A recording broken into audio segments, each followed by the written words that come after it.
ভগৱানে কিয় প্ৰাৰ্থনা কৰাৰ পিছতো সহায় নকৰে? কেনেধৰণৰ মানুহক প্ৰতি মুহূৰ্ততে ভগৱানে সহায় কৰে বা সঠিক পথেৰে আগুৱাই লৈ যায়? আপোনাক আজি আমি তিনি ধৰণৰ মানুহৰ কথা কম। এই তিনি ধৰণৰ মানুহকেই ভগৱানে সুখে দুখে সংগ দিয়ে। আশা কৰিম আপুনিও এই তিনিজনৰ ভিতৰত নিশ্চয় এজন হ'ব। ভগৱান শ্ৰীকৃষ্ণই অৰ্জুনক অমূল্য জ্ঞান দিছিল। ভগৱান শ্ৰীকৃষ্ণই দিয়া সেই অমূল্য বাণী বা জ্ঞানকে আমি গীতা জ্ঞান বুলি মানি চলি আহিছোঁ। আমি এই জ্ঞানৰ ওপৰতে নিৰ্ভৰ কৰি জীৱনটো আগবঢ়াই নিয়াটো আৱশ্যক। সংকটৰ সময়ত বা বিপদৰ মুহূৰ্তত ভগৱানে কিদৰে তেওঁৰ ভক্তক উদ্ধাৰ কৰি বিপদ নাশ কৰে সেই কথাটো মন কৰিব। প্ৰথম কথাটো হৈছে ঈশ্বৰৰ প্ৰতি বিশ্বাস। আমি সকলোৱে মুখেৰে বহু কথা কওঁ।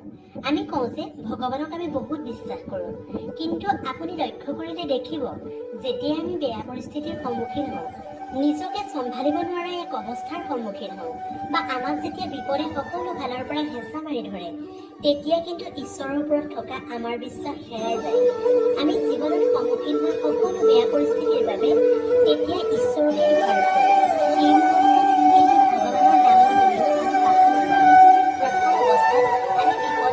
উদ্ধাৰ কৰিবলৈ কিছুদিন ভগৱানক প্ৰাৰ্থনা কৰিলেও যেতিয়া সেই বিপদ ক্ৰমাৎ বাঢ়ি গৈ থাকে, তেতিয়া ভগৱানৰ ওপৰত ভৰসা নাইকিয়া হয়। ভগৱানক প্ৰাৰ্থনা কৰিবলৈ মন নোযোৱা হয়। মনত ৰাখিব, এই ধৰণৰ মানুহৰ ওপৰত কেতিয়াও ভগৱানৰ কৃপা দৃষ্টি নাথাকে। ভগৱানে সেইজনকহে সহায় কৰে যি বেয়া সময়তো ভগৱানক একেধৰণে পূৰ্বৰ দৰে আৰাধনা কৰে। যি যিমানেই জটিল সময় নাহক লাগে, ভগৱানক প্ৰাৰ্থনা কৰিবলৈ কেতিয়াও পাহৰি নাযায়। তেওঁকহে ভগৱানে সকলো বিপদৰ পৰা ৰক্ষা কৰে বা তেওঁৰ ওপৰতহে ভগৱানৰ কৃপা দৃষ্টি থাকে। সেইজন মানুহক সংকটকালীন পৰিস্থিতিত ভগৱানে তেওঁৰ কাষত সাহস হৈ থিয় দিয়ে। তেওঁৰ সঠিক পথ দেখুৱাই বিঘিনি নাশ কৰে ভগৱানে। সেইবাবেই যিমানেই বেয়া সময় নাহক, যিমানেই দুৰ্যোগ নাহক লাগে, ভগৱানক কেতিয়াও সন্মান কৰিবলৈ এৰি দিব নালাগে। ভগৱানৰ ওপৰত বিশ্বাস ৰাখিব লাগে। যাৰ ঈশ্বৰৰ ওপৰত বিশ্বাস হেৰাই যায়, তেওঁ ঈশ্বৰৰ কৃপাৰ পৰা বঞ্চিত হোৱাটো নিশ্চিত।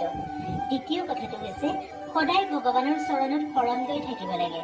সৃষ্টিকৰ্তা, পালনকৰ্তা, বিনাশকৰ্তা আৰু সৃজনকৰ্তাৰ চৰণত আমি সদায় নিজকে অৰ্পণ কৰিব লাগে, কাৰণ ঈশ্বৰে আমাক সদায় ৰক্ষা কৰিছে। আজি আমি উশাহ লৈছোঁ, আজি আমি কথা পাতিছোঁ, সেয়া একমাত্ৰ ঈশ্বৰৰ ইচ্ছাতে সম্ভৱ হৈছে। সেইবাবে আমি যদি সদায় নিজকে ভগৱানৰ চৰণত অৰ্পণ কৰোঁ, তেতিয়া ঈশ্বৰে আমাৰ সকলো বিপদ, সকলো জটিল পৰিস্থিতিতে আমাক ৰক্ষা কৰিব। কিন্তু বহু সময়ত দেখা যায়, আমি যেতিয়া বিপদত পৰোঁ তেতিয়াহে ঈশ্বৰক স্মৰণ কৰোঁ, আৰু যেতিয়াই আমাৰ সন্মুখলৈ ভাল সময় আহে তেতিয়াই ঈশ্বৰক প্ৰাৰ্থনা কৰিবলৈ পাহৰি যাওঁ। বৰ্তমান সময়ত মানুহ আধুনিক হৈছে, আৰু আধুনিকতাৰ ধামখুমীয়াত মানুহৰ সকলো সময় কম হৈ পৰিছে। আজিৰ যুগত আপুনি বহু এনেকুৱা মানুহো লগ পাব যি কৈ দিব পাৰে ঈশ্বৰক স্মৰণ কৰিবলৈ তেওঁলোকৰ সময়ে ক'ত। যদি আপুনি ভগৱানক অন্তৰৰ পৰা বিশ্বাস কৰে, তেন্তে এই ভুল কেতিয়াও নকৰিব।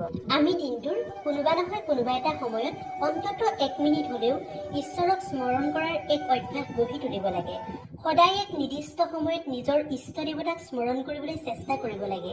তেতিয়া অৱশ্যেই জটিল পৰিস্থিতিৰ পৰা বাহিৰ হ'বলৈ ভগৱানে আমাক ৰাস্তা দেখুৱাব।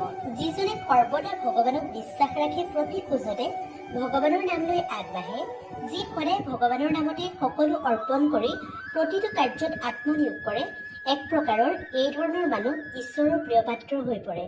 এই ধৰণৰ মানুহক ভগৱানে নিজৰ ভক্তৰূপে পালন কৰে, যাৰ বাবে এই ধৰণৰ মানুহে বহু ডাঙৰ ডাঙৰ বিপদৰ সন্মুখীন হৈও সেই বিপদ উফৰাই আগবাঢ়ি যাব পাৰে অনায়াসে। তৃতীয়তে, সেইজনক ভগৱানে সহায় কৰে যি নিস্বাৰ্থভাৱে ভগৱানক সেৱা কৰে। ভগৱানে কৈছে, নিস্বাৰ্থভাৱে যি মোক সেৱা কৰিব, মই তেওঁকহে প্ৰতি মুহূৰ্ততে সহায় কৰোঁ।